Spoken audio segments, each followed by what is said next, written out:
Okay. ఇదొచ్చేసి మనకి books, inventory management and billing software అండి. దీంట్లో వచ్చేసి మీరు పాస్వర్డ్ మీకు చెప్తాను. ఆ పాస్వర్డ్ ప్రకారం మీరు ఎంటర్ చేసుకుందురు యూజర్ నేమ్, పాస్వర్డ్. ఫస్ట్ మీరు ఒక అప్లికేషన్ వాడేటప్పుడు ఫస్ట్ తెలుసుకోవాల్సింది బ్యాకప్ తీసుకోవటం. సో, కాబట్టి ఇక్కడ డేటాబేస్ బ్యాకప్ అని క్లిక్ చేస్తే ఆటోమేటిక్‌గా మనకి బ్యాకప్ అనేది మీ సిస్టమ్‌లో ఒక ఫోల్డర్ క్రియేట్ అయ్యి ఉంటది. ఆ ఫోల్డర్ లోపలే మీకు బ్యాకప్ తీసిద్దనమాట. ఎక్కడ తీసిద్దంటే ఇక్కడ ఎస్బిడిబి అనే ఒక ఫోల్డర్‌లో ఈ రోజున 1 మే 2024న బ్యాకప్ తీశానని చెప్పిద్దనమాట. సో, ఇది ఒరిజినల్ ఫైల్, ఇది బ్యాకప్ ఫైల్. సో, మనం చూసుకోవడానికి నేను లొకేషన్ కూడా చూపిస్తున్నాను. నెక్స్ట్ బ్యాకప్ తీసిన తర్వాత మనం ఏదన్నా యూజర్ నేమ్, పాస్వర్డ్ మార్చుకోవాలనుకుంటున్నాము. అప్పుడు యూజర్ మేనేజ్మెంట్‌లోకి వచ్చి ఇక్కడ మీకు అవైలబిలిటీ యూజర్స్ అందరూ కనబడుతుంటారు. యూజర్ 1 అని, యూజర్ 2 అని, వాళ్ళ పాస్వర్డ్ ఏంది, వాళ్ళ రోల్ ఏంది తెలుస్తుంటది.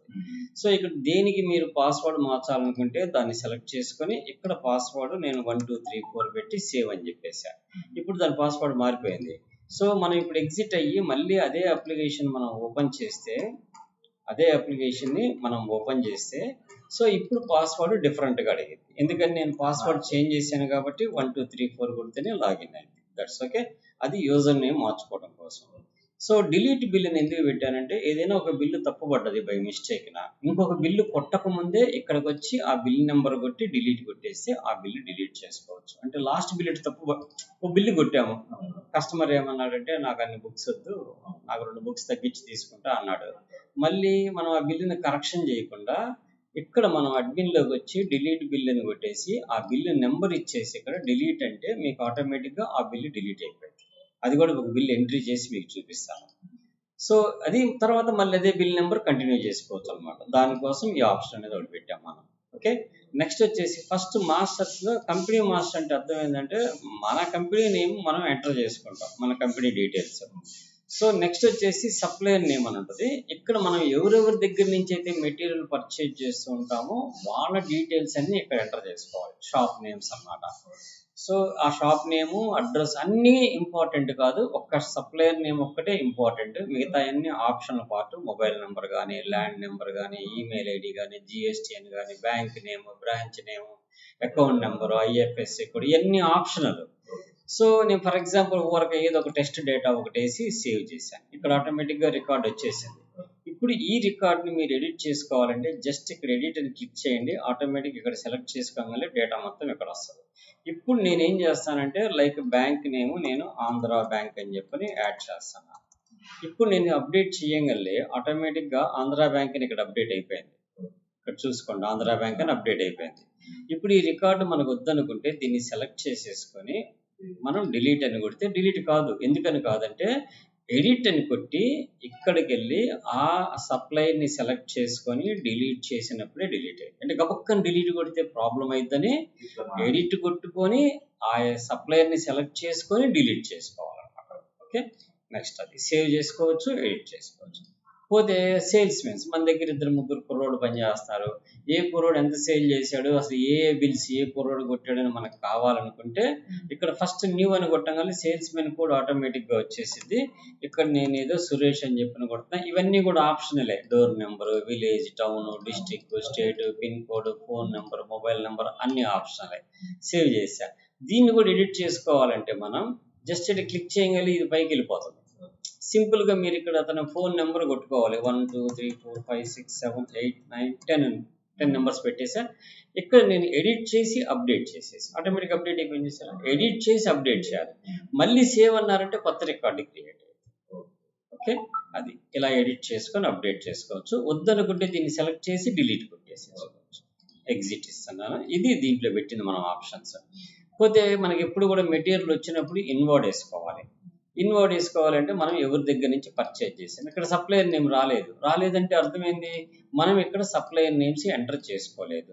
అప్పుడు ఇక్కడికి వచ్చి మనం ఎవరి దగ్గర నుంచి అయితే కొన్నామో, సో రామ్ అనే కంపెనీ, రామ్ అండ్ కో అనే దగ్గర కొన్నాము అనుకోండి. మనం సేవ్ చేసేసాను. ఇప్పుడు నేను ఇన్వార్డ్స్లోకి వెళ్ళి ఇక్కడ నుంచి ఇన్వార్డ్స్ ఓపెన్ చేసినా ఒకటే, ఇక్కడ గూడ్స్ ఇన్వార్డ్స్ అని, లేదంటే దీంట్లోకి వెళ్ళి ఇన్వార్డ్స్ ఓపెన్ చేసినా ఒకటే, లేదంటే కీ F3 కొట్టినా కూడా ఓపెన్ అయిపోయింది. Short cut. F3 ఇక్కడ బయట రాసి పెట్టాను చూడండి. F2 అంటే పాయింట్ ఆఫ్ సేల్, F3 అంటే ఇన్వర్డ్స్, F6 అంటే ఎక్స్పెన్సెస్, F7 అంటే సేల్స్ రిపోర్ట్, F8 అంటే ఇన్వర్డ్స్ రిపోర్ట్, F9 అంటే స్టాక్ రిపోర్ట్. ఇక్కడ మనకు ఆల్రెడీ మీ సప్లయర్ వచ్చేసాడు. ఆ సప్లయర్ సెలెక్ట్ చేయగలే ఆ సప్లయర్ కోడ్ వచ్చేసింది. ఒకవేళ అక్కడ మనం GST number, address, phone number ఇవన్నీ ఇచ్చుంటే అవి కూడా మనకి ఆటోమేటిక్గా వచ్చేస్తాయి. ఇక్కడ నుంచి మీరు ఎంటర్ కీ కొడితే డైరెక్ట్గా బిల్ డేట్ దగ్గరికి వస్తారు. మీరు ఇన్వాయిస్ ఎప్పుడు కొన్నారు, ఫర్ ఎగ్జాంపుల్ ఈ రోజే కొన్నారు, ఆ ఇన్వాయిస్ నెంబర్ ఏముంది 1/2024/1 అని చెప్పి ఉంది అనుకుందాం. సో ఇక్కడ నుంచి ఎంటర్ కీ కొడితే బార్ కోడ్ దగ్గరికి వస్తారు. ఇప్పుడు ఇన్వార్డ్ అనేది మనం కొత్తగా వేసేది. సో కాబట్టి బార్ కోడ్ దాని మీద చూసుకొని మనం ఇక్కడ ఎంటర్ చేసుకుంటాం. బార్ కోడ్ నేను 1999199 అనే బార్ కోడ్ వేసాను. సో ఇక్కడ ఎంటర్ కీ కొట్టేసి ఒకవేళ ఆ బార్ కోడ్తో మన దగ్గర ఐటమ్ ఉంటుంటే డీటెయిల్స్ అన్నీ వచ్చేస్తాయి మనకి. సో లేకపోయినప్పుడే ఈ ప్రాబ్లమ్. ఇక్కడ మన దగ్గర ఆ బార్ కోడ్ ఉందా లేదా అనేది మనకి తెలియాలంటే మనకు ఆ బార్ కోడ్ నేను ఫర్ ఎగ్జాంపుల్ దీన్ని మినిమైజ్ చేసేస్తున్నాను. ఇక్కడ సేల్స్ ఓపెన్ చేసుకుంటాను. నేను ఇక్కడ పిఓఎస్లోకి వెళ్ళి ఒక బార్ కోడ్ ఉన్నది సెలెక్ట్ చేసుకుని వద్దాం. ఇక్కడ F2 కొడితే బార్ కోడ్ ఉన్న దగ్గర list of the bar codes కనపడతాయి. ఫర్ ఎగ్జాంపుల్ ఈ బార్ కోడ్ వచ్చింది అనుకుంటున్నాను. నేను ఈ బార్ కోడ్ని జస్ట్ సెలెక్ట్ చేయడానికి వచ్చింది కదా, దీన్ని కాపీ చేసేసుకున్నా. ఇక్కడ మీకు ఇప్పుడు దీంట్లోకి వచ్చిన తర్వాత ఆ బార్ కోడ్ ప్లేస్ చేసి ఎంటర్ చేస్తే ఆటోమేటిక్గా దానికి సంబంధించిన బుక్ నేమ్ ఏమైనా ఉంటే వచ్చేసింది. సో ఇప్పుడు మనం ఏంటంటే ఉన్న ఏటు కూడా మనకి రావు, ప్రతిదానికి కొత్త బార్ కోడ్ వస్తుంది. కాబట్టి ఆ వచ్చిన బార్ కోడ్ చూసి ఎంటర్ చేసుకోవటము, మన దగ్గర ఉన్న బుక్స్ అన్ని దీంట్లోకి వచ్చేస్తాయి. ఆ బుక్ నేము, అట్లనే అది ఏ క్లాస్ది, అట్లనే ఏ మీడియంది, ఆ తర్వాత పబ్లిషర్ ఎవరు, నెంబర్ ఆఫ్ పీసెస్ ఎన్ని వచ్చినాయి, ఓ 10 పీసులు వచ్చినాయి మనకి. సో ఇక్కడ రేట్ ఎంత, ఒక్కోటి 150 రూపీస్. సో ఎంఆర్పి ఎంత ఉంది దాని మీద, 250 రూపీస్ ఉంది. నేను ఈ బార్ కోడ్ని కాపీ చేసి పెట్టుకుంటా సేఫ్ సైడ్. ఓకే, ఎంఆర్పి 250 వేసి ఎంటర్కి కొట్టా. డిస్కౌంట్ ఏమన్నా వచ్చిందా, రాలేదు, 0. సో ఎంటర్ కీ కొట్టేస్తే అన్ని ఎంటర్ కీలు కొట్టేసి ఒక సిజిఎస్టీ ఎస్జిఎస్టీ ఉంటే మనం కొట్టుకుంటాం అనమాట, లేకపోతే 0. ఎంటర్ కీ కొట్టగల మొత్తం ఇక్కడ టోటల్స్ వచ్చేసింది చూడండి. Gross value 1500, item value 1500, after tax amount ఎంత ఉంది, డిస్కౌంట్ ఏమైనా ఇవ్వాలంటే ఇక్కడ మీరు డిస్కౌంట్ ఇచ్చినా కూడా తీసేసుకుంటుంది. 500 తగ్గిచ్చేస్తాను ఆ డిస్కౌంట్. ఇది సేల్ కాదు, ఇన్వార్డ్ బిల్ వచ్చినప్పుడు కూడా సిస్టమ్ ప్రకారం వేసుకోవచ్చు. మనకి లేదనుకోండి ఎంటర్ కీ కొట్టేసి ఇవ్వకపోతే అది ఐటమ్ కి డిస్కౌంట్ ఇచ్చినప్పుడు. ఇప్పుడు ఎట్లా ఉంటదంటే ఒక బిల్లులో ఒక్కొక్క ఐటమ్ ఒక్కొక్క డిస్కౌంట్ ఇచ్చినప్పుడేమో ఈ పైన ఇచ్చుకుంటాం. ఇక్కడ డిస్కౌంట్ పర్సంటేజ్ కానీ డిస్కౌంట్ అమౌంట్ కానీ ఇచ్చుకుంటాం. వాడు బిల్లు మొత్తం మీద ఇచ్చాడు అనుకోండి, అప్పుడు లాస్ట్ లో వచ్చి ఇక్కడ డిస్కౌంట్ పర్సంటేజా లేకపోతే డిస్కౌంట్ అమౌంట్ రెండు పని చేస్తాయి మనకి. ఇప్పుడు నేను 500 ఇచ్చాను అనుకోండి, ఇక్కడ మన డిస్కౌంట్ పర్సంటేజ్ ఎంతైతే వాడు ఇస్తాడో 15% అంటే ఆటోమేటిక్ కట్టేసింది. అది ప్యాకింగ్ అండ్ ఫార్వర్డ్ ఛార్జెస్ ఏమన్నా ఉంటే అది కూడా వేసేసుకోవచ్చు. ఇంకొక ఐటమ్ ఎంటర్ చేయాలంటే ఇప్పుడు ఇవన్నీ చేయక్కర్లా, మళ్ళీ ఇక్కడి నుంచి కంటిన్యూ చేయటమే మనం. ఇప్పుడు నేను బిల్లు ఫైనల్ చేస్తున్నా. పెయిడ్ ఎంత ఇచ్చాడంటే అతను 1500 ఇచ్చాడు అనుకుందాం. రిటర్న్ అతనికి 225 రూపాయలు ఇవ్వాలి అని అర్థం. సో మనం మామూలుగా ఇన్వర్డ్ కాబట్టి ఎప్పుడు కూడా టోటల్ అమౌంట్ కొట్టేసేస్తాం మనం సేల్ చేసినట్టు. ఇప్పుడు సేవ్ అండ్ ప్రింట్ అంటే సేవ్ అయిపోయింది, ప్రింట్ రాదు. ఎందుకని, ఇన్వర్డ్స్ అనేది మన కోసం వేసుకునేది కాబట్టి, మనం పర్చేజ్ చేసింది కాబట్టి. సో ఇక్కడ మనం ఏదైనా బిల్ ఎడిట్ చేసుకోవాలంటే ఇక్కడ 1 అని కొట్టగానే 1తో వేసిన బిల్స్ అన్నీ వస్తాయి. 1/2024/1 అంటే ఇప్పుడు వేసిన ఐటమ్ వస్తుంది. అంటే మీరు ఏదైనా ఎడిట్ చేసుకోవాలన్నా, లేదు మీరు ఒక ఇన్వాయిస్ దగ్గర పెట్టుకున్నారు, దాంట్లో 20 ఐటమ్స్ ఉంటాయి, ఒక 4 కొట్టారు, మీకు 12 బయటకు వెళ్ళిపోవాలి. మీరు వెళ్ళిపోతారు 4 తర్వాత. మళ్ళీ వచ్చి ఓపెన్ చేసి ఈ బిల్ నెంబర్ దగ్గర ఆ ఇన్వాయిస్ నెంబర్ వేసేస్తే ఆటోమేటిక్గా మనకి ఏమైపోయింది, ఆ ఇన్వాయిస్లో ఎన్ని కొట్టి ఆగిపోయామో కనపడుద్ది. కంటిన్యూషన్ ఎంటర్ చేసుకోవచ్చు నీట్గా, మళ్ళీ ఆ మిగతా కొట్టుకొని మళ్ళీ సేవ్ చేసేసుకోవచ్చు. సో కాబట్టి ఇబ్బంది లేదు మనకి. ఓకే, ఇది ఇన్వాయిస్ ఎంటర్ చేసుకోవడానికి. అలానే ట్రాన్సాక్షన్స్లో పిఓఎస్ అని ఉంటుంది, అది F2 కొడితే వచ్చేసింది.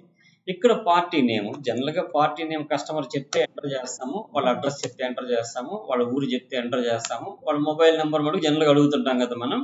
ఆ మొబైల్ నెంబర్ ఇస్తే మనం ఏం చేయొచ్చు అంటే ఆ మొబైల్ నెంబర్ ఎంటర్ చేసుకుంటాము. సేల్స్ మెన్ ఎవరు ఆ టైంలో, ఇందాక మనం అక్కడ సురేష్ ఎంటర్ చేసాం కాబట్టి వచ్చేసాడు. ఆ కస్టమర్ నేను అప్లై చేసుకుంటా జిఎస్టీ కంటే అతను జిఎస్టీ నెంబర్ కూడా తీసుకొని మనం ఫీడ్ చేయొచ్చు. నేను బిల్లుగా నాకు వస్తుంది అని చెప్పంటే అటువంటి నెంబర్స్ మీరు కూడా ఫైల్ చేయాల్సి వస్తుంది. మీరు 1% జిఎస్టీలో ఉండాలి కాబట్టి మీరేం చేయక్కర్లేదు, వాళ్ళు అప్లై చేసుకోవచ్చు అన్నమాట. సో అదే ఆ జిఎస్టీ నెంబర్ వేసి ఇవ్వటమే ఇక్కడ అది. సో ఇక్కడ నుంచి వచ్చిన తర్వాత బార్ కోడ్ దగ్గరికి వచ్చాం. మనకి తెలిస్తేనేమో ఆ బార్ కోడ్ వేసి ఎంటర్ కీ కొట్టడం వల్ల మొత్తం వచ్చేసింది. చూడండి ఇందాక మనం కొట్టిన ఐటమ్. ఒకవేళ మీకు బార్ కోడ్ తెలియదు, ఓకే, అప్పుడు ఏం చేస్తారంటే కీబోర్డ్లో F2 కొడతారు. F2 కొట్టి NCERT మీద బుక్స్ అనగా అవి వచ్చేసినాయి. ఇంకేదైనా ఇంగ్లీష్ మీడియం మీద ENG అంటే ఇంజనీరింగ్ బుక్స్ వచ్చినాయి. ENGLISH అంటే ఇంగ్లీష్ మీద ఉన్నాయి వస్తాయి. ఒట్టి స్క్రిప్ట్ బుక్స్ కావాలి, SCRIPT స్క్రిప్ట్. ఇక్కడ ఏముంది, సదా అనేది కావాలనుకోండి, సదా అనే దాని మీద ఉన్న బుక్స్ అన్నీ వచ్చేస్తాయి. దీంట్లో మీరు ఏది అమ్మాలనుకుంటున్నారో దాన్ని సెలెక్ట్ చేసుకొని డౌన్ యారో అనమాట, down arrow, okay, enter key కొట్టేస్తే ఆ బుక్ ఎడకి వచ్చేస్తుంది మనకి. సో దానికి డేటా సరిగ్గా ఎంటర్ చేయలేదయ్యా అని చెప్తుంది. సో నేను ఇక్కడ దీన్ని సెలెక్ట్ చేసుకుని వచ్చేసింది. ఇప్పుడు దీనికి 2 ఐటమ్స్ కావాలి నాకు. డిస్కౌంట్ నేను అతనికి పర్సంటేజ్ ఇవ్వదలుచుకోవట్లేదు. అది ఎంత అవుతుంది, 22.75, 22.75 అంటే 45.50 వస్తుంది. 50 రూపీస్ నేను డిస్కౌంట్ ఇవ్వాలనుకుంటున్నాను. అమౌంట్ ఇవ్వచ్చు, పర్సంటేజ్ ఇవ్వచ్చు. అప్పుడు కరెక్ట్గా 50 డిస్కౌంట్ తీసేసింది అనమాట. సో ఇలా మనం ఎంట్రీ చేసుకున్న తర్వాత ఇంక అవసరం లేదు నాకు బిల్లు. ఇంకొక ఎంట్రీకి కొడితే are you final the bill అని అడిగింది. అంటే ఎంటీ బాక్స్లో బార్ కోడ్ దగ్గర ఇంకొక ఎక్స్ట్రా ఎంటర్కి కొడితే ఫైనల్ చేస్తూ ఉంటుంది. లేదు ఇంకొక ఐటమ్ ఎంటర్ చేయాలి నేను. అప్పుడు నో సెలెక్ట్ చేసుకొని మళ్ళీ ఇంకొక ఐటమ్ ఏదో ఒకటి తీసుకొని ఆ ఐటమ్ కూడా వీటిలో కొన్నిటికి నల్ వాల్యూస్ ఉన్నాయి. సో ఆ ఐటమ్ కూడా తీసుకొని 2 పీసులు వేసి ఎంటర్ చేసుకొని డిస్కౌంట్ ఒక 20% డిస్కౌంట్ తీసుకుంటే ఆటోమేటిక్గా దాని వాల్యూ మొత్తం క్యాలిక్యులేట్ అయిపోయింది. సో ఎంటర్ కొట్టేస్తే అది అయిపోయింది. ఇట్లా మనం ఐటమ్స్ అన్ని ఎంటర్ చేసుకున్న తర్వాత సో దీంట్లో వాల్యూ మరి 21,456 రూపాయలు వేసారు. ఏందో మరి అది NCERT 2 ఐటమ్ యూనిట్ రేటే మీరు అంత వేసారు అక్కడ. ఒకసారి చెక్ చేద్దాంలే, దాంట్లో డేటా చెక్ చేద్దాం. ఇప్పుడు ఫైనల్ అన్నాను, ఎస్ అని చెప్పని కొట్టే డిస్కౌంట్ ఎంత అని అడుగుతుంది. నేను వీళ్ళకి డిస్కౌంట్ ఒక 10% ఇవ్వాలనుకుంటున్నా. ఆటోమేటిక్గా 10% క్యాలిక్యులేట్ అయిపోయింది, రౌండ్ చేసేసింది. దాని తర్వాత టోటల్ అమౌంట్ ఎంతో వచ్చింది. అతను యూపీఐ పే చేస్తాడా, క్యాష్ పే చేస్తాడా, కార్డు పే చేస్తాడా? ఫర్ ఎగ్జాంపుల్ అతను యూపీఐ పేమెంట్ ఇచ్చాడు, ఓ 34,000 యూపీఐ పేమెంట్ ఇచ్చాడు. యూపీఐ పేమెంట్ 34,000 ఇస్తే ఇంకా 946 రూపాయలు క్యాష్ పేమెంట్ చేయాలి అతను. 946 రూపాయలకు గాను 947 రూపాయలు ఇచ్చేసాడు. ఇంకా కార్డు పేమెంట్ ఉండదు, ఆల్రెడీ పెయిడ్ అమౌంట్ మొత్తం పడిపోయింది. ఎంటర్ కీ కొట్టేస్తే రిటర్న్ అమౌంట్ ఎంత 40 పైసలు మనం అతనికి ఇవ్వాల్సి వస్తుంది. సేవ్ అండ్ ప్రింట్ అని కొట్టేస్తే ఆటోమేటిక్గా మనకి ప్రింటర్ సేవ్ చేయమని అడిగిద్ది అనమాట. అంటే ప్రింట్ ఉంటే మనకి ప్రింటర్కి వెళ్ళిపోయింది. నేను ఇప్పుడు మీకు డెస్క్టాప్ మీద ఒక ఫైల్ కింద సేవ్ చేసి అది ఎలా ఉంటుందో మోడల్ చూపిస్తాను. 2 కాపీలు పెట్టాం, 2 కాపీలు, ఒకటి మన దగ్గర ఫైల్ చేయడానికి, ఇంకొకటి కస్టమర్కి ఇచ్చి పంపించడానికి. ఇప్పుడు మోడల్ ఎలా ఉంటుందో మీకు చూపిస్తాను. ఇలా షీట్ అంటే థర్మల్ ప్రింటర్ మీద ఇలా వస్తుంది. RR mart, beside Anjaneya statue, Ongole 523. మీ జిఎస్టీ నెంబర్ ఇప్పుడు పెడతాము. ఇక్కడ ఫోన్ నెంబర్లు మీరు ఇచ్చే 2 నెంబర్స్ ఇక్కడ పెడదాము. బిల్ నెంబర్ 2 అని వచ్చింది, డేట్ వచ్చింది, టైం వచ్చింది, నేమ్ అనే దగ్గర క్యాష్ వస్తుంది. ఎందుకంటే మనం అక్కడ క్యాష్ ఎంటర్ చేసాం కాబట్టి. 2 ఐటమ్ కోడ్లు, దాని క్వాంటిటీ ఎంత, దాని రేట్ ఎంత, డిస్కౌంట్ ఎంత ఇచ్చాము, టోటల్ అమౌంట్ ఎంత, కింద గ్రాస్ అమౌంట్ వస్తుంది, డిస్కౌంట్ ఎంఆర్పీలో ఎంత డిస్కౌంట్ ఇచ్చామో వస్తుంది, ఎక్స్ట్రా డిస్కౌంట్ ఎంత అంటే బిల్లు మీద డిస్కౌంట్, విడిగా ఇచ్చిన డిస్కౌంట్ అనమాట 2. ఇక్కడ డిస్కౌంట్ ఎంఆర్పి అంటేనేమో ఆ ఐటమ్ మీద మనం డిస్కౌంట్ ఇచ్చింది, బిల్లు మొత్తం మీద కూడా మళ్ళీ ఒక 5% ఎంతో ఇచ్చాం మనం, 10%. ఆ డిస్కౌంట్ ఇది అనమాట. అంటే మనం ఇస్తేనే వస్తాయి, లేకపోతే ఏం కనపడవు. అసలు ఈ 2 మీకు కనపడవు. ఏది మీరు డిస్కౌంట్ ఇవ్వకపోతే, ఇస్తేనే కనపడేటట్టు, ఇవ్వకపోతే కనపడనట్లు చేశాను కోడ్ అనేది. మనం ఇవ్వలేదు అనుకో ఊరకు చూపించాం, ఎందుకంటే ఒకటి మళ్ళీ ఇక్కడ డిస్కౌంట్ ఇవ్వలేదు ఏంది నాకు అని అడుగుతాడు కాబట్టి. నెట్ అమౌంట్ ఇక్కడ వచ్చేసింది మనకి.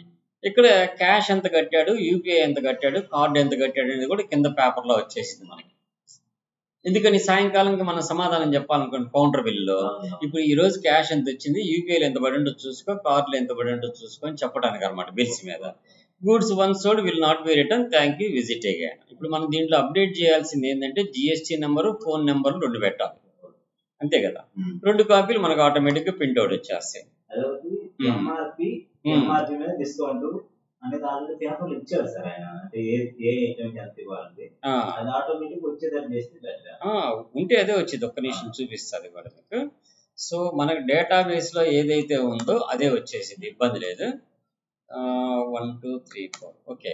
నెక్స్ట్ ఇప్పుడు మనం ఎంటర్ చేసిన రిపోర్ట్ చూసుకోవాలనుకోండి, ఇక్కడ ఎక్స్పెన్సెస్ ఎంట్రీ అని ఉంటుంది. మనకి ఖర్చులు ఎంట్రీ చేసుకోవాలి. ఈ రోజు ఇక్కడ ఏమి లేవు, కొత్తగా ఏదైనా ఎంట్రీ చేస్తే మళ్ళీ ఎంట్రీ చేయక్కర్లా. ఈ రోజు టీ ఖర్చులో 100 రూపాయలు అని ఫర్ టీ ఛార్జెస్ అని ఎందుకు ఖర్చు పెట్టాం, ఎవరు వస్తే ఖర్చు పెట్టాం అనేది లెక్క చెప్పడం కోసం రిమార్క్స్ రాసుకుంటాం. ఒకసారి మనం ఎంటర్ చేసింది మనకి ఇక్కడ వచ్చేసింది. ఈసారి ఆ రోజు షాప్లో పూజ చేయించారు. సో పూజ కోసం ఒక 200 ఖర్చు అయింది ఫర్ పూజ అని రాసి మనం సేవ్ చేస్తే నెక్స్ట్ టైం మనం చూస్తే ఇక్కడ వచ్చేసింది. ఇక మళ్ళీ టైప్ చేయగల రోజు ఓన్లీ సెలెక్ట్ చేసుకొని టైప్ చేయడమే, అంతే. ఇప్పుడు అది రిపోర్ట్స్ చూడాలంటే మనం ఎక్స్పెన్సెస్ రిపోర్ట్లోకి వచ్చి ఈ రోజు నుంచి ఈ రోజు మధ్యలో మనం పెట్టిన ఖర్చులు ప్రింట్ ఎక్స్పెన్సెస్ అంటే మనకి రిపోర్ట్ కూడా ప్రింట్ అయిపోయింది. ఏ డేట్న డిస్క్రిప్షన్ ఏంది, దాని అమౌంట్ ఎంత, టోటల్ అమౌంట్ ఎంత.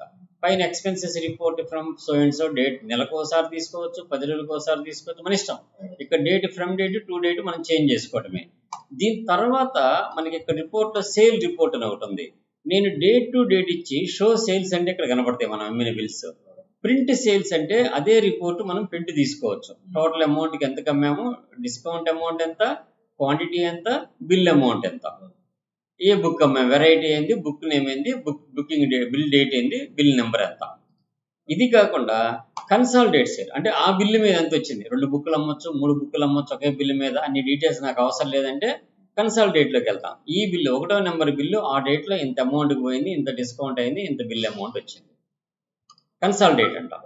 అలా కాకుండా ఫైనల్ సేల్స్ నాకు ఇవన్నీ అవసరం లేదు, టోటల్గా ఒక బిల్ వస్తే చాలు, క్యాష్ ఎంత వచ్చింది, యూపీఐ ఎంత వచ్చింది, కార్డ్ ఎంత వచ్చింది, టోటల్ అమౌంట్ ఎంత, బిల్ డీటెయిల్స్. ఇలా 3 రకాలుగా సేల్స్ రిపోర్ట్స్ మనం పెట్టి తీసుకోవచ్చు. నెక్స్ట్ వచ్చేసి సేల్స్ తర్వాత ఐటమ్ వైజ్గా సేల్ కూడా తీసుకోవచ్చు. మీరు షో డీటెయిల్స్ అని కొడితే ఏ ఐటమ్ ఎంతెంత అమ్ముడు పోయింది కూడా వస్తుంది, దాన్ని కూడా మనం పెట్టి తీసుకోవచ్చు. ఐటమ్ వైజ్గా గ్రూప్ చేసి చెప్పింది అనమాట.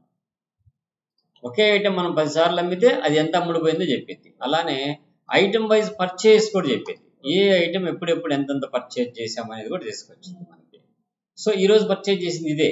మీరు ఇచ్చిన డేటా కూడా కావాలంటే నేను ఒక నెల వెనక్కి పోయి పెడితే అప్పుడు మీరు ఇచ్చిన డేటా కూడా రావాలి. మీరు ఏ డేట్ ఇచ్చారు నాకు, అది డేట్ ఎప్పుడు పెట్టారు, స్టార్ట్ డేట్ ఎప్పుడు పెట్టారన్న దాన్ని బట్టి బేసిక్. ఇప్పుడు స్టార్ట్ డేట్ ఎప్పుడు పెట్టారంటే మీరు ఐ థింక్ ఏ రోజు పెట్టారో ఒకసారి ప్రింట్ రిపోర్ట్కి వెళ్ళిపోదాం. మొత్తం డీటెయిల్డ్గా ప్రింట్ వచ్చేసింది. 1 డిసెంబర్ 2023 నుంచి 1 మే 2024 వరకు మీరు ఎంటర్ చేసిన పర్చేజెస్ ఇవి అని అర్థం అనమాట. ఓకే, అలా పర్చేజ్ రిపోర్ట్ కూడా తీసుకోవచ్చు. నెక్స్ట్ ఇంకా ఏమేమి ఉంటాయి చెప్తా. ఐటమ్ వైజ్, పార్టీ వైజ్గా నేను ఫలానా అతని దగ్గరే ఏమేమి కొన్నాను కావాలి, అప్పుడు అతని దగ్గర నుంచి పర్చేజ్ చేసినవే ప్రింట్ తీసుకోవచ్చు మనం. అంటే డీటెయిల్గా మనం ఎలా కావాలంటే అలా, what ever it may be. ఇక్కడ స్టాక్ రిపోర్ట్, ఈ రోజుకి నా దగ్గర స్టాక్ ఎంత ఉంది.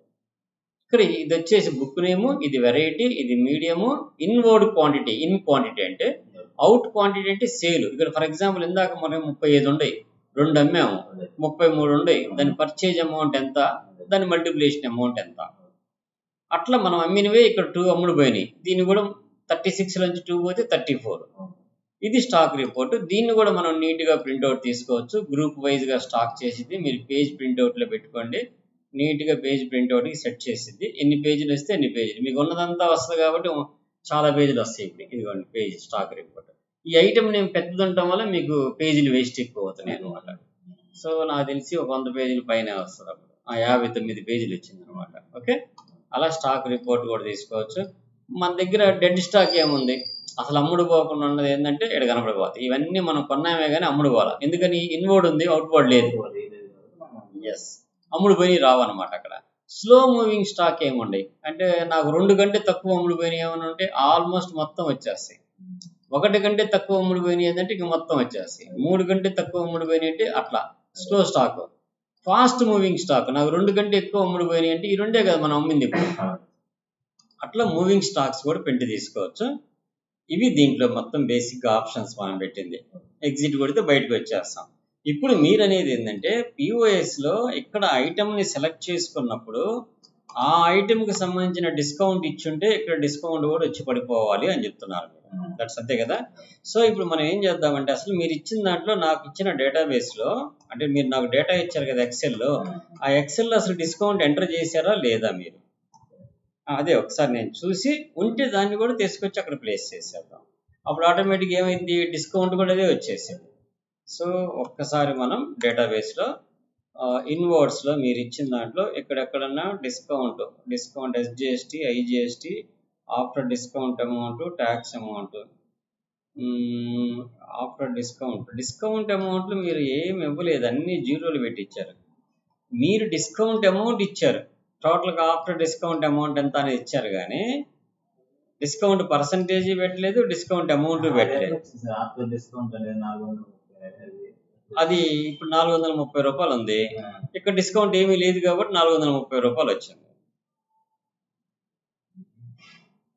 మీకు ఇక్కడ 10 రూపాయలు ఒక్క నిమిషం మీరు ఇచ్చిన ఎక్సెల్ షీట్ నేను చూపిస్తాను, అది కూడా దాపెట్టాను నా దగ్గర. సో వెయిట్ ఏ మినిట్, ఇది మీరు ఇచ్చింది ఎక్సెల్ షీట్. ఓకే, ఇది మీరు ఇచ్చిన ఎక్సెల్ షీట్.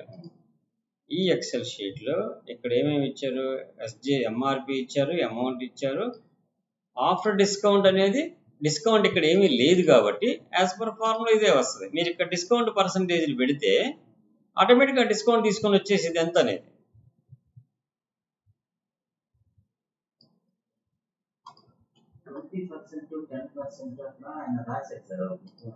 ఆయన రాశాడు, మీరు ఎంట్రీ చేసేరా లేదా ఇక్కడ, అలా చేయలేదు ఇక్కడ. మీరు ఇచ్చిన ఎక్సెల్ షీట్ ఇదే, నాకు ఇదొకటి ఇదొకటి, దీంట్లో అసలు డేటా ఏం లేదు, ఓన్లీ ఐటమ్ లిస్ట్ వరకే ఉంది. దీంట్లో మీరు ఇచ్చిన ప్రైస్, ప్రైస్, మెజర్మెంట్ అని రాశారు, ఏదో క్యాలిక్యులేటర్ ఇవన్నీ పెట్టారు. షీట్ 3, షీట్ 3లో ఇదే మీరు ఇచ్చింది. మీరు డిస్కౌంట్ ఇచ్చారనుకోండి, డిస్కౌంట్ అప్డేట్ చేయొచ్చు, లేదంటే మీరు ఎప్పుడైనా వెళ్ళిన తర్వాత ఈ ఎక్సెల్ షీట్ మీకు ఇవ్వమంటే ఇప్పుడు కాపీ చేసి ఇస్తాను మీ సిస్టంలో. ఈ డిస్కౌంట్ పర్సంటేజ్ దగ్గర మీరు డిస్కౌంట్ ఎంటర్ చేసి నాకు చెప్తే నేను మీ సిస్టంలో అప్డేట్ చేస్తాను. అది మీరు అక్కడ రాశారేమో కానీ ఎక్సెల్ షీట్లో ఇలా చూడండి, ఎక్కడ జీరోలు, అన్ని జీరోలే ఉండేగా, ఎక్కడ అమౌంట్ లేవు. మీకు అమౌంట్ లేనిది మనం ఏం చేయలేం కదా.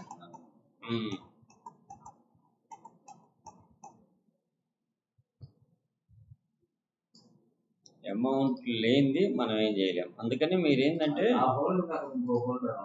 నాకు ఇచ్చింది ఇది ఒకటే, ఆర్ఆర్ మార్ట్ అనేది నేను దీంట్లోనే పెట్టి, ఎందుకంటే ప్రోగ్రామ్ రాసేటప్పుడు చెక్ చేయడానికి దాంట్లో పెట్టాను.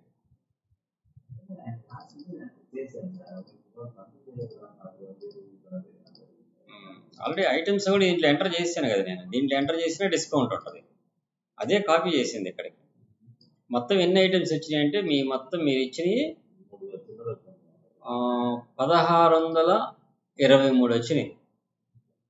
అంటే కొన్ని డమ్మీలు ఉన్నాయి అని చెప్పని తీసేసాం కదా, అసలు ఏమి అమౌంట్లు లేకుండా ఊరి పేర్లు లేకుండా పెట్టారు కొన్ని, అవన్నీ తీసేస్తే 1623 ఐటమ్స్ వచ్చినాయి. అన్నీ కూడా 31 జనవరి వేసి ఇచ్చారు మీరు, ఆ రోజు బ్యాకప్ తీసి పెడదామని. 31 జనవరి 2024 మీరు నాకు డేటా వేసి తీసుకొచ్చి ఇచ్చింది. ఆ రోజు నేను బార్కోడ్లు కూడా పెడుతున్నాయి, మీరు లేనివి వేరే బార్కోడ్స్, నేను ఇచ్చిన సిరీస్ ఇవి, ఏది 4 9తో స్టార్ట్ చేసినవి అన్ని నేను ఇచ్చినవి. మీరు పెట్టినవి ఏంటంటే కింద ఉండే, ఇవి మీరు పెట్టి ఇక్కడి నుంచి మీరు పెట్టినవి. ఆ రోజు అదే కదా మనం డిస్కస్ చేసింది, ఇవన్నీ మీరు రాసుకోవాలని కూడా అనుకున్నాం మనం అక్కడ. సో ఇప్పుడైనా మునిగిపోయింది ఏం లేదు, మీరు ఆ డిస్కౌంట్ పర్సంటేజ్ ఏదైతే ఉందో అవి రాసుకొని వస్తే మనం అప్డేట్ చేయొచ్చు, అర్థమైందా. సో అదొకటి ఇంపార్టెంట్. నేను ఇప్పుడు మీకు ఆ ఎక్సెల్ షీట్ మీకు కాపీ చేసి ఇస్తాను మీ సిస్టంలో. ఇప్పుడు పోతే మీరు నాకు చెప్పాల్సింది ఏంటంటే, మనం ప్రోగ్రాంలో మార్చాల్సింది జిఎస్టీ నెంబర్ ఒకటి చెప్పండి నాకు. జిఎస్టీ నెంబర్ అప్డేట్ చేసి, అడ్రస్ అదే కదా, బిసైడ్ ఆంజనేయ స్వామి టెంపులే కదా, ఆ ఫోన్ నెంబర్స్ ఒకటి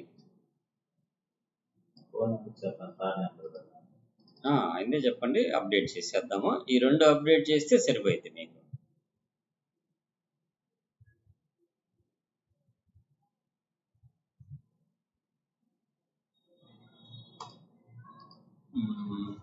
పాయింట్ ఆఫ్ సేల్లో సాయంత్రానికి బిల్లు కావాలంటారు మా అమ్మ.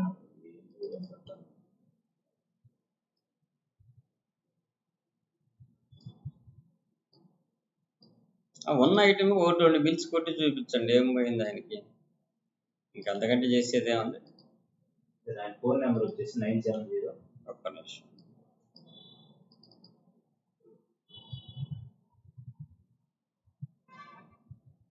మొబైల్ నెంబర్ చెప్పండి. 97 ఓకే 330 ఓకే 6986 ఓకే.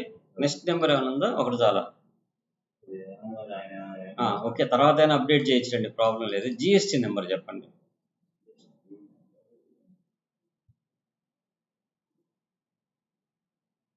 ఓకే, ఇంతవరకు నేను రికార్డు ఆపేస్తున్నాను. ఇంతవరకు సరిపోయిందిగా మీకు, మీరు చూసుకోవడానికి. ఇక అప్డేట్ చేయాల్సిన డేటాబేస్లో ఏమన్నా ఉంటే మీరు నాకు ఆ డిస్కౌంట్లు ఎంటర్ చేసి ఎక్సెల్ షీట్లో ఇస్తే నేను అప్డేట్ చేస్తాను.